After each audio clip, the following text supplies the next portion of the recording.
അതുകൊണ്ടല്ലേ ഒരിക്കൽ കോടതി പറഞ്ഞത്, വിവാഹത്തിനകത്ത് ബലാത്സംഗമുണ്ട്. ശൂർപ്പണഖയെ നോക്കിയിരിക്കുന്നവർക്ക് അവർക്ക് രാമൻ ഒരു ശല്യമാണ്. ഒരു താടകയും എൻ്റെ ബാല്യകാലത്ത് എൻ്റെ വീട്ടിൽ വന്നില്ലല്ലോ രാമ എന്നാണ് അവർ പരിതപിക്കുന്നത്. സ്നേഹമുള്ളവരെ, ഞാൻ എൻ്റെ ജീവിതത്തിൽ വായിച്ചിട്ടുള്ള അനേകം കൃതികളിൽ ഉന്നതമായ നിലവാരം പുലർത്തുന്ന ഒരു കൃതിയാണ് രാമായണം. രാമായണം എൻ്റെ രാജ്യത്തിൻ്റേതായതുകൊണ്ട് ഞാനതിൽ അഭിമാനിക്കുന്നു. പക്ഷേ രാമായണം വായിച്ചുകൊണ്ട് കേരളത്തിലെ പലരും അതിനെ ഒരു മോശം കൃതിയായിട്ട് ചിത്രീകരിക്കാനാണ് ശ്രമിച്ചുകൊണ്ടിരിക്കുന്നത്. അവരതിനെ പല കാരണങ്ങളും പറയുന്നുണ്ട്. അതിൽ പറയുന്ന കാരണം, ഒന്ന് താടകവധം, രണ്ട് ശൂർപ്പണഖയോട് രാമൻ ചെയ്തത്, മൂന്ന് ദളിതരോട് ചെയ്തത്, നാല് സീതയോട് രാമൻ കാണിച്ച അതിക്രമം. ഇങ്ങനെ പല കാര്യങ്ങളും ഇവിടെ രാമായണത്തിനെതിരെ ഉന്നയിക്കപ്പെടുന്നുണ്ട്. പക്ഷെ ഞാൻ ഇന്ന് രാമായണത്തെ കാണാൻ ഉദ്ദേശിക്കുന്നത് ലേവി സ്ട്രോസ് എന്ന് പറയുന്ന ചിന്തകൻ്റെ ഘടനാവാദം, സ്ട്രക്ചറലിസ്റ്റ് ചിന്തയുമായിട്ട് ബന്ധപ്പെടുത്തിക്കൊണ്ടാണ്. പല ഘടനാവാദം ഭാഷാശാസ്ത്രത്തിലുണ്ട്. ഇത് നരവംശാസ്ത്രത്തിൽ അദ്ദേഹം മിത്തുകൾ പഠിച്ചിട്ടാണ് അദ്ദേഹം ഘടനാവാദം രൂപപ്പെടുത്തിയത്. നരവംശാസ്ത്രജ്ഞനായ ലേവി സ്ട്രോസിൻ്റെ മിത്തുകളെക്കുറിച്ചുള്ള പഠനങ്ങളിൽ നിന്ന് കണ്ടെത്തിയത് എന്താണ്? മറ്റൊന്നുമല്ല, എല്ലാ മിത്തുകളിലും പുരാണങ്ങളിലും ആ കൃതികളിൽ അന്ന് കാലത്തെ സാമൂഹിക ഘടന പ്രതിഫലിക്കുന്നുണ്ട്. ഞാൻ അതിൽ നിന്ന് വ്യത്യസ്തമായിട്ട് അതിനെ കുറച്ചുകൂടി അഡ്വാൻസ് ചെയ്ത് പറയാൻ ആഗ്രഹിക്കുകയാണ്. നിലവിലുണ്ടായിരുന്ന സാമൂഹിക വ്യവസ്ഥയും പുതിയ സാമൂഹിക വ്യവസ്ഥയും തമ്മിലുള്ള ഒരു സംഘട്ടനത്തിൻ്റെ ഒരു കോൺഫ്ലിക്റ്റ്. കാരണം സമൂഹം ഒരു ഘട്ടത്തിൽ നിന്ന് വേറൊരു ഘട്ടത്തിലേക്ക് പ്രസവിക്കുകയാണ്. അങ്ങനത്തെയുള്ള പ്രസവത്തിൽ വരുന്ന ആ പ്രസവ വേദനയുടെ നരേഷൻസാണ് പുരാണകൃതികൾ മുഴുവനും. അപ്പം അങ്ങനെ നോക്കുകയാണെങ്കിൽ രാമായണം, അപ്പോൾ ലേവി സ്ട്രോസിൻ്റെ അഭിപ്രായം അനുസരിച്ച് ഒരു മിത്തിൻ്റെ അകത്ത് ഒരു സാമൂഹിക ഘടന ഒളിഞ്ഞിരിപ്പുണ്ട്. അതാണ് അദ്ദേഹം പുരാണങ്ങളും ഇതുപോലെയുള്ള പാട്ടുകളൊക്കെ പഠിച്ചിട്ട് കണ്ടെത്തിയത്. ഞാൻ പറയുന്നത് അങ്ങനെയല്ല, കുറച്ചുകൂടി വ്യത്യസ്തമായിട്ട് നിലവിലുള്ള സാമൂഹിക ഘടനയും പുതിയൊരു സാമൂഹിക ഘടനയും തമ്മിലുള്ള ഒരു കോൺഫ്ലിക്റ്റാണ്, ഒരു സംഘട്ടനമാണ്, ഒരു വേദനയാണ്. അതിനകത്ത് പ്രസവ വേദനയാണ് വാൽമീകി അനുഭവിച്ചിട്ടുള്ളത്. അതിലൂടെ ഒരു മനോഹരമായ ഒരു സാമൂഹിക രൂപം പ്രസവിച്ചിട്ടുണ്ട് എന്നാണ് ഞാൻ കണ്ടെത്തിയിട്ടുള്ളത്. അപ്പോൾ അതുകൊണ്ട് രാമായണത്തെ മനസ്സിലാക്കണമെങ്കിൽ അതിനു മുൻപുണ്ടായിരുന്ന സാമൂഹിക ജീവിത രീതി എന്താണെന്ന് നമുക്ക് പരിശോധിക്കണം. അത് പരിശോധിക്കുമ്പോൾ ആനുകാലികമായ നമ്മുടെ പ്രതിസന്ധികളിലേക്ക് അത് വെളിച്ചം വീശുന്നുണ്ടോ എന്നുകൂടി നമുക്ക് കണ്ടെത്താൻ കഴിയും. ഇപ്പോൾ നമ്മളിപ്പോൾ കാണുന്ന ജീവിതാവസ്ഥയ്ക്ക് മുൻപ് ഉള്ള ജീവിതാവസ്ഥ എന്തായിരിക്കും? ഞാൻ പല ചിന്തകന്മാരും പഠിച്ച് വരുമ്പോൾ രണ്ട് തരത്തിലാണ് അവർ പറയുന്നത്. ഇപ്പോൾ ലെവിയാതൻ എഴുതിയിട്ടുള്ള തോമസ് ഹോബ്സ് സമൂഹത്തിൻ്റെ ചരിത്ര വിശകലനം ആരംഭിക്കുന്നത് എങ്ങനെയാണ് മനുഷ്യവർഗത്തിൻ്റെ ആദിമസ്ഥിതി? അദ്ദേഹം പറയുന്നത് മൃഗങ്ങളെ പോലെയാണ്. മൃഗങ്ങൾ ശക്തിയുള്ളവൻ എന്തു ചെയ്യും? ജീവിക്കും. ശക്തിയില്ലാത്തവൻ ഇല്ലാതാകും. Might is right. അങ്ങനെ മൈറ്റ് ഈസ് റൈറ്റ് ആണ് ഒരു സമൂഹത്തെ ഭരിക്കുന്നതെങ്കിൽ അവിടെ കഴിവുള്ളവർക്ക് ചിലപ്പോൾ ശക്തി ഉണ്ടായിന്ന് വരില്ല. അപ്പം കഴിവുള്ളവരുണ്ടാക്കുന്ന അവരുടെ ഉൽപ്പന്നങ്ങളെ ശക്തിയുള്ളവൻ തട്ടിയെടുക്കുകയാണെങ്കിൽ ആ രാജ്യം അധോഗതിയിലാകും. മാത്രമല്ല, അങ്ങനെ ഉൽപ്പാദനം നടത്തുന്നവന് എപ്പോഴും ഒരു അൺസർട്ടനിറ്റി ഉണ്ട് ജീവിതത്തിൽ. എൻ്റെ ഭാര്യയെ തട്ടിക്കൊണ്ടു പോകുമോ, എൻ്റെ ഉൽപ്പന്നം തട്ടിക്കൊണ്ടു പോകുമോ, എൻ്റെ സമ്പത്ത് തട്ടിക്കൊണ്ടു പോകുമോ? അതാണ് അൺസർട്ടനിറ്റി. അൺസർട്ടനിറ്റിയാണ് ഏറ്റവും വലിയ പെയിൻ. അപ്പോൾ ആ അൺസർട്ടനിറ്റിയിൽ നിന്ന് മനുഷ്യനെ മോചിപ്പിക്കാൻ വേണ്ടി മനുഷ്യവർഗം തന്നെ രൂപപ്പെടുത്തിയെടുത്ത ഒരു സംവിധാനമാണ് രാഷ്ട്രം. അപ്പോൾ ഒരു രാഷ്ട്രത്തിൽ 100 പേരുണ്ടെങ്കിൽ ഓരോ വ്യക്തിയും തൻ്റെ അധികാരത്തിൻ്റെ 10% 10% 10% 10% കൊടുത്താൽ ഒരു 10 ആളുടെ ശക്തിയുള്ള 10 തലയുള്ള ഒരാൾ രൂപപ്പെടും. അതാണ് ലെവിയാഥൻ. ആ രാഷ്ട്രമാണ്. അപ്പോൾ ഒരാൾ എൻ്റെ സ്വത്ത് തട്ടിയെടുക്കാൻ വരികയാണെങ്കിൽ 100 ആളുടെ ശക്തി അല്ലെങ്കിൽ 10 ആളുടെ ശക്തിയുള്ള രാഷ്ട്രം എൻ്റെ സ്വത്ത് തട്ടിയെടുക്കാൻ വരുന്നവനെ നിന്ന് എന്നെ എന്തു ചെയ്യാണ്? സംരക്ഷിക്കുകയാണ്. അങ്ങനെയാണ് സ്വാതന്ത്ര്യം പ്രയോഗിക്കാൻ കഴിയുന്നത് രാഷ്ട്രത്തിൻ്റെ സഹായത്താലാണ് എന്നാണ് ലെവിയാഥൻ എന്ന ഗ്രന്ഥത്തിലൂടെ അദ്ദേഹം പഠിപ്പിക്കാൻ ആഗ്രഹിച്ചത്. എന്നാൽ കാറൽ മാർക്സോ റൂസോയോ അങ്ങനെയല്ല പറയണേ. മുൻപ് ഒരു നല്ല സമൂഹം ഉണ്ടായിരുന്നു എന്നും ആ നല്ല സമൂഹത്തിൽ നിന്ന് പ്രത്യേക കാരണവശാൽ മോശം സമൂഹമായി മാറിയെന്നും എന്നുള്ള ചിന്തയാണ് റൂസോയും കാറൽ മാർക്സും ഉന്നയിക്കുന്നത്. വേറെ ഒരു അസംഷൻസും ഇല്ലെങ്കിൽ, പ്രിജുഡീസ് ഇല്ലെങ്കിൽ, മതപരമായിട്ട് ഞാൻ അങ്ങനെയാണ് ചിന്തിക്കുന്നതെങ്കിലും ശാസ്ത്രീയമായിട്ട് ചിന്തിക്കുമ്പോൾ നമുക്ക് ഊഹിക്കാൻ കഴിയുന്നത് മൃഗങ്ങളിൽ നിന്നാണ് മനുഷ്യൻ വന്നതെങ്കിൽ മൃഗങ്ങളുടേതായ എല്ലാ സ്വഭാവവും മനുഷ്യനുണ്ടാവും. അപ്പോൾ ഒരു ചോദ്യം നിങ്ങളോട് ചോദിക്കട്ടെ, അത് ശാസ്ത്രീയമായിട്ടുള്ള ചിന്തയെന്ന് ഞാൻ വികസിപ്പിച്ചെടുക്കണേ. ഏതെങ്കിലും മൃഗങ്ങൾ ലൈംഗിക ബന്ധം പുലർത്തുന്നതിന് മുൻപ് ഇണയോട് പെർമിഷൻ ചോദിക്കാറുണ്ടോ? ഇണയോട് പെർമിഷൻ ചോദിക്കാതെ ആണ് മൃഗങ്ങൾ ഇണ ചേരുന്നത്. ശക്തി കുറഞ്ഞ ഒരു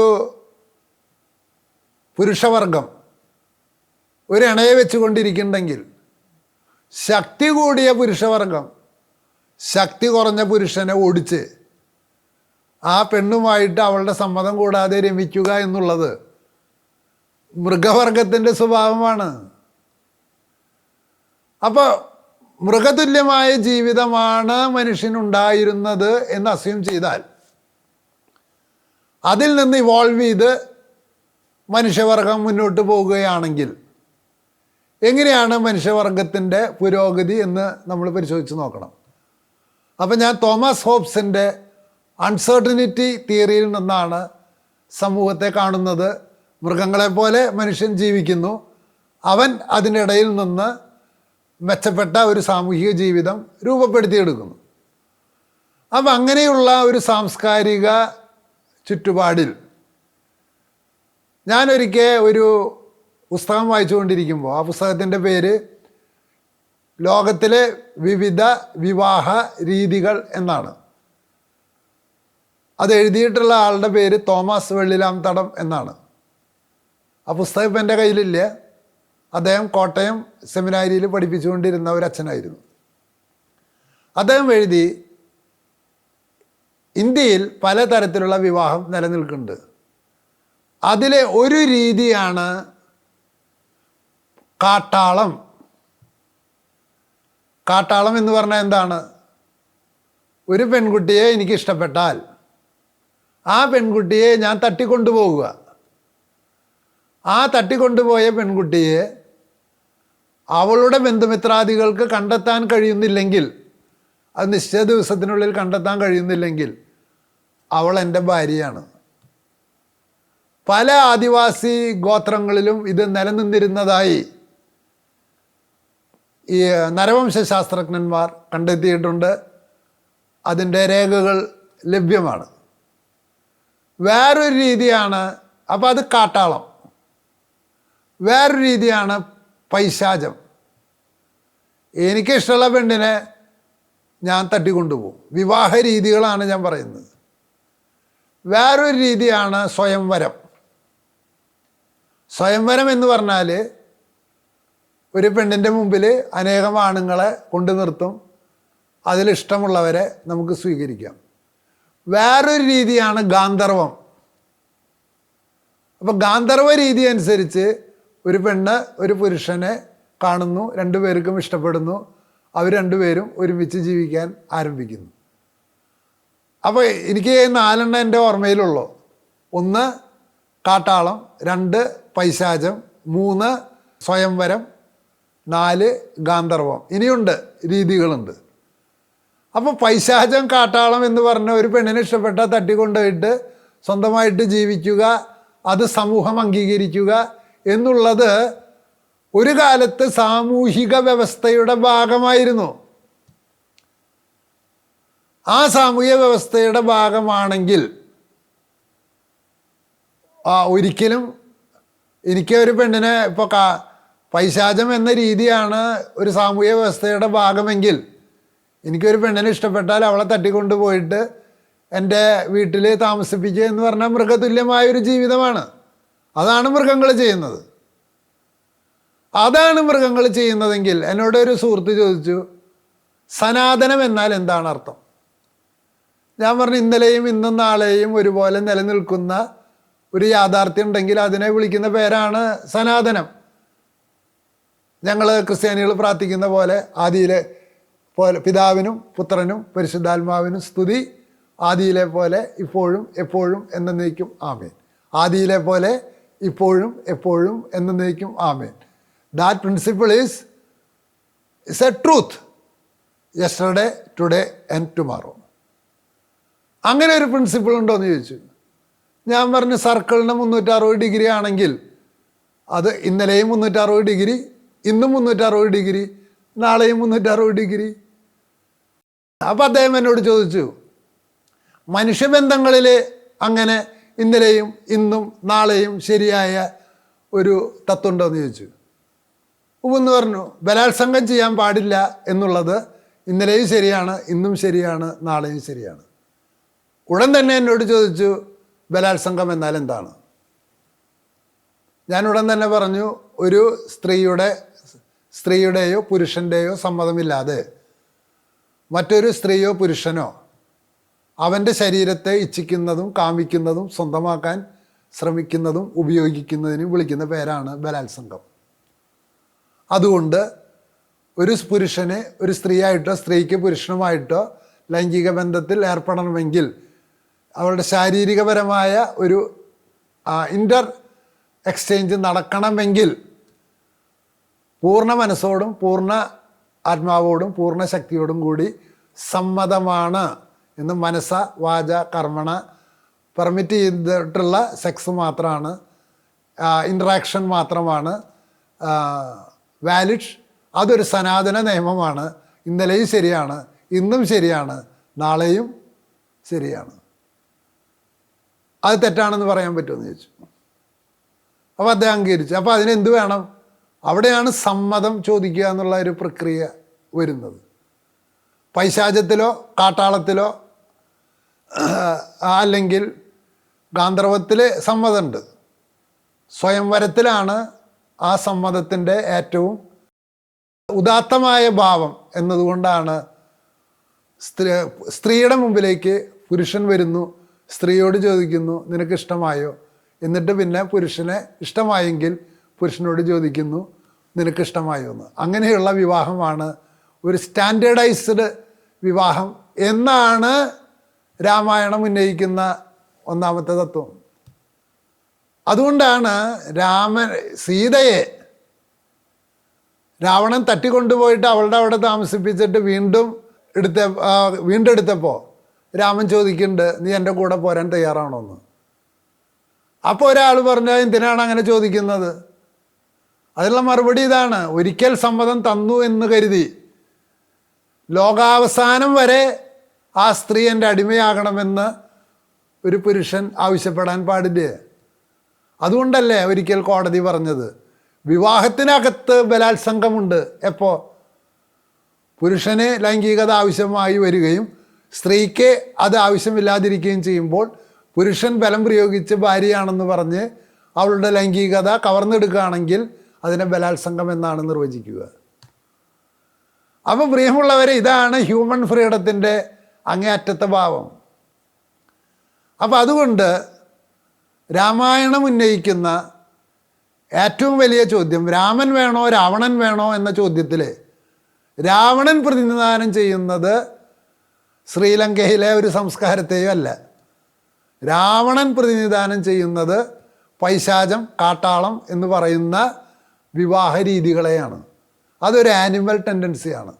രാമൻ പ്രതിനിധാനം ചെയ്യുന്നത് ഭാര്യയുടെ വീട്ടിൽ പോയിട്ട് അവൾക്ക് സമ്മതമാണോ എന്ന് ചോദിച്ച് ഇവൻ്റെ സമ്മതം അറിയിച്ച് വീട്ടുകാരുടെ ഇതോട് കൂടിയിട്ട് വിവാഹം നടത്തുന്നതാണ്.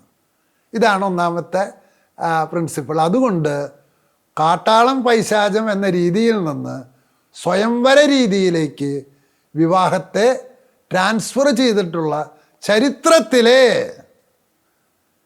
ഏറ്റവും നിർണായകമായ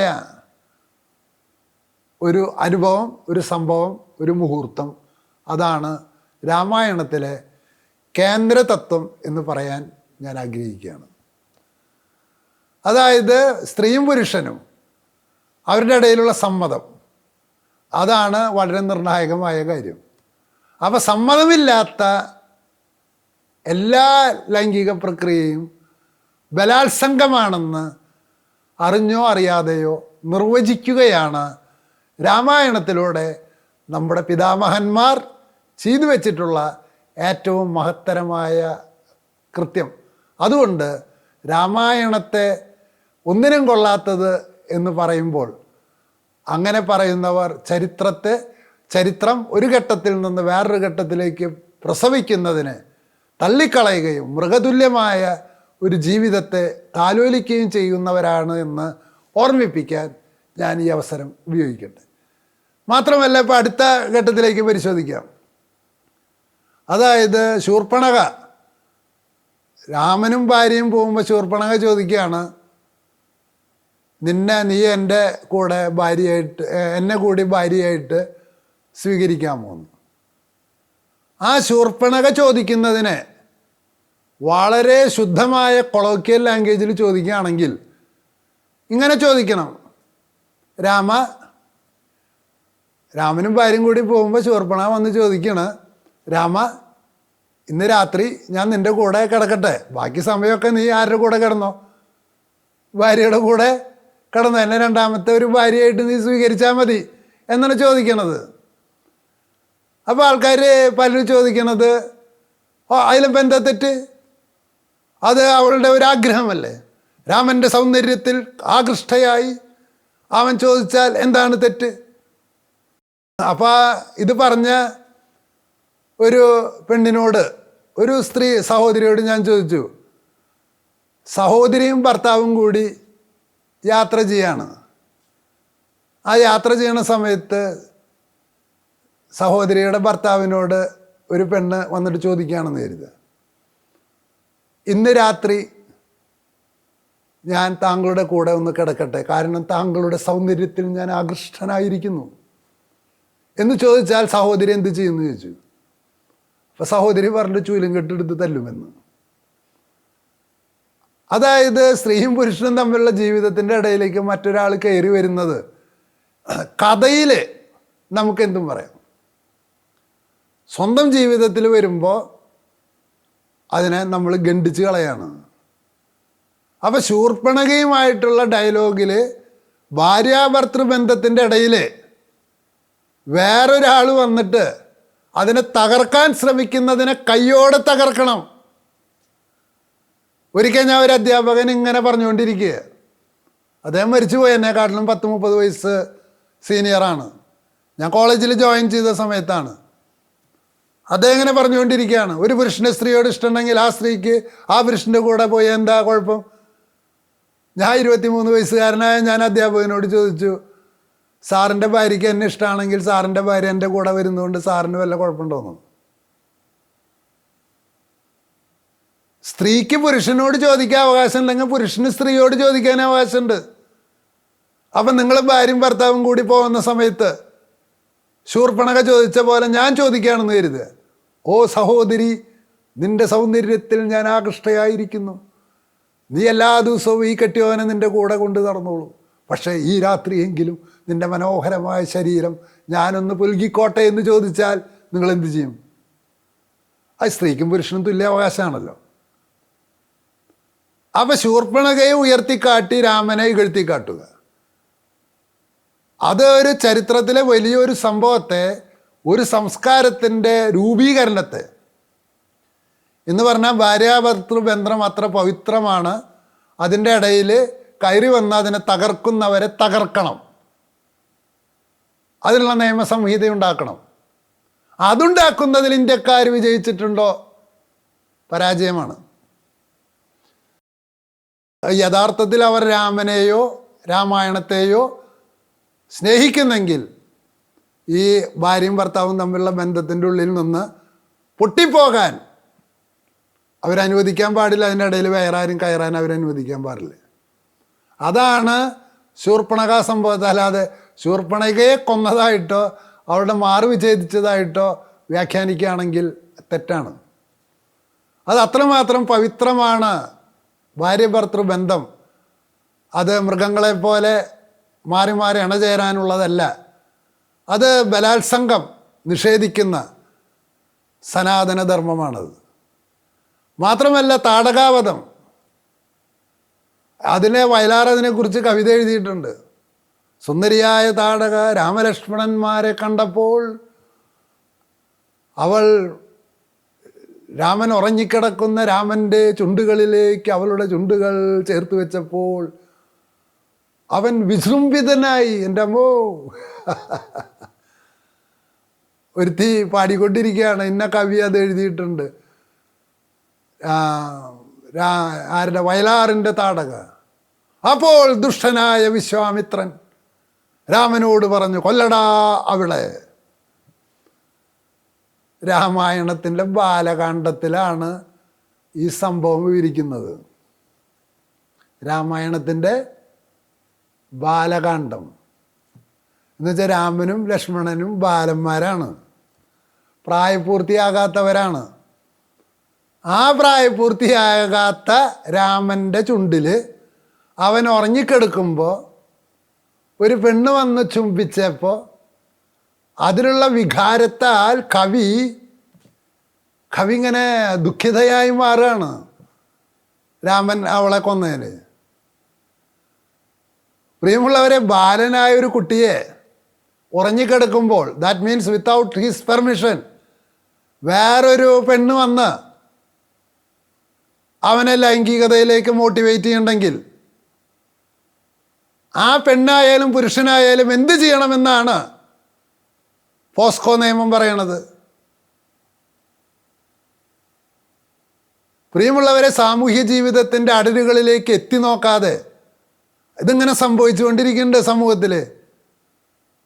ബാലന്മാരായ പുരുഷന്മാരെ സ്ത്രീകളും ബാലികമാരായ പെൺകുട്ടികളെ പുരുഷന്മാരും അവരുടെ സമ്മതം കൂടാതെ അവരുടെ ബാല്യപ്രായത്തിൽ ദുരുപയോഗിക്കുന്ന 10,000-കണക്കിന് സംഭവങ്ങൾ നടക്കുന്ന ഇന്ന് അന്നും. പ്രിയമുള്ളവരെ, അതിനെതിരെയുള്ള രോഷപ്രകടനമാണ് ആ മുനി രാമനോട് പറയണത്, കൊല്ലടാവളെ എന്ന് പറഞ്ഞാൽ ഇന്നത്തെ നിയമത്തിൽ പോസ്കോ കേസിൽ അവളായാലും അവനായാലും ജയിലിൽ കൊണ്ടിടാനാണ് ഈ പറയണേ. എന്നിട്ട് എനിക്ക് അതിൽ ഈ മുനിയുടെ ഒരു വാചകം പറയാണ്, അവളെ നീ കൊല്ലണം, എനിക്ക് കൊല്ലാൻ പറ്റില്ല. കാരണം എന്താണ്? ഇദ്ദേഹം ബ്രാഹ്മണനാണ്, പുരോഹിതനാണ്, അവൻ ക്ഷത്രിയനാണ്. രാജധർമ്മത്തിൽ പുരോഹിതന്മാർ ഇടപെടാൻ പാടില്ല. അതുകൊണ്ട് എനിക്ക് അവളൊന്നും ചെയ്യാൻ പറ്റില്ല, രാജാവാണ് ചെയ്യേണ്ടത്. നിങ്ങളൊന്ന് ആലോചിച്ച് നോക്കിയേ, നൂറ്റാണ്ടുകൾക്ക് ശേഷം യേശു ബൈബിളിൽ പറഞ്ഞു, സീസറിനുള്ളത് സീസറിനും ദൈവത്തിനുള്ളത് ദൈവത്തിനും. യേശു പറയുന്നതിന് എത്രയോ വർഷം മുൻപ് രാമായണത്തിലൂടെ മുനിവര്യൻ പറഞ്ഞു വെച്ചു. എന്താണ്? പുരോഹിതന്മാർ, മതനേതാക്കൾ രാഷ്ട്രത്തിൽ ഇടപെടരുത്, രണ്ടും സെപ്പറേറ്റ് ആയിരിക്കണം. പക്ഷേ ആ എത്തിക്കൽ കാര്യങ്ങൾ ഉപദേശിച്ചു കൊടുക്കുക എന്ന ആ കർത്തവ്യം അവർ ചെയ്യും വേണം.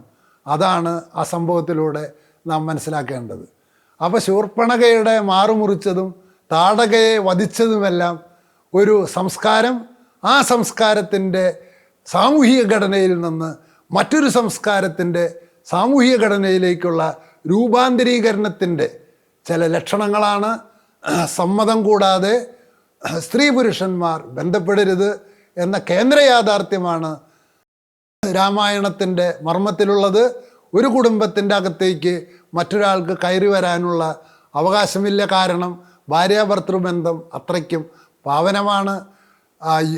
പ്രായപൂർത്തിയാകാത്ത ബാലകാണ്ഡത്തിലുള്ള രാമൻ്റെ ചുണ്ടുകളിൽ ചുംബിക്കാൻ താടക ചെയ്യുന്ന പരിശ്രമം എന്ന് പറയുന്നത് ആധുനിക കാലഘട്ടത്തിലെ പോസ്കോ കേസാണ് എന്നൊക്കെ നൂറ്റാണ്ടുകൾക്ക് മുമ്പ് എഴുതി വെച്ച ഈ ഗ്രന്ഥത്തെ നാം അതിൻ്റെ തനിമയിൽ സ്വീകരിച്ചില്ലെങ്കിൽ എന്ത് പ്രയോജനമാണുള്ളത്? എനിക്ക് കേരളത്തിലെ സാംസ്കാരിക നായകന്മാർ ചോദിക്കുമ്പോൾ അത്ഭുതം തോന്നാറുണ്ട്, രാമായണത്തിൽ എന്ത് കുന്തമാണ് ഉള്ളത്? പ്രിയമുള്ളവരെ, അവരെയാണ് ഇന്ന് ലോകത്തിന് വേണ്ടത്. കാരണം അവരുടെ ഉള്ളിൻ്റെ ഉള്ളിൽ അവർ താടകയെ പൂജിക്കുന്നുണ്ട്. ഒരു താടകയും എൻ്റെ ബാല്യകാലത്ത് എൻ്റെ വീട്ടിൽ വന്നില്ലല്ലോ രാമ എന്നാണ് അവർ പരിതപിക്കുന്നത്. ഒരു ശൂർപ്പണഖയും എൻ്റെ കുടുംബജീവിതത്തിനകത്തേക്ക് കയറി വരുന്നില്ലല്ലോ. ശൂർപ്പണഖയെ നോക്കിയിരിക്കുന്നവർക്ക് അവർക്ക് രാമൻ ഒരു ശല്യമാണ്. താടകയെ നോക്കിയിരിക്കുന്നവർക്ക് രാമൻ ഒരു ശല്യമാണ്. സമ്മതം കൂടാതെ ഭാര്യാഭർത്തൃബന്ധത്തിൽ ഏർപ്പെടണമെന്ന് പറയുന്നവർക്ക് രാമൻ ഒരു ശല്യമാണ്. ഇതുപോലെ നൂറുകണക്കിന് കാര്യങ്ങൾ മനോഹരമായി യോജിപ്പിച്ച് ചേർത്ത് സംസ്കാരത്തെ കാട്ടാളതയിൽ നിന്ന് സംസ്കാര സമ്പന്നതയിലേക്ക് കൊണ്ടുവരാൻ ശ്രമിച്ച ആകൃതിയെ ഇന്ത്യക്കാർ തന്നെ വേണ്ട വിധത്തിൽ മനസ്സിലാക്കിയിട്ടുണ്ടോ എന്ന സംശയമാണ്. ഈ രാമായണ മാസത്തിലെങ്കിലും അതിനെക്കുറിച്ച് പഠിക്കാനും സാമൂഹ്യ ജീവിതത്തിൻ്റെ അടരുകളിലേക്ക് എത്രമാത്രം വാൽമീകി തൻ്റെ രാമനിലൂടെ കടന്നു ചെന്നിട്ടുണ്ടെന്ന് മനസ്സിലാക്കാനും ഈ സമൂഹത്തിന് കഴിയട്ടെ എന്ന് ഞാൻ ആശംസിക്കുന്നു. നന്ദി, നമസ്കാരം.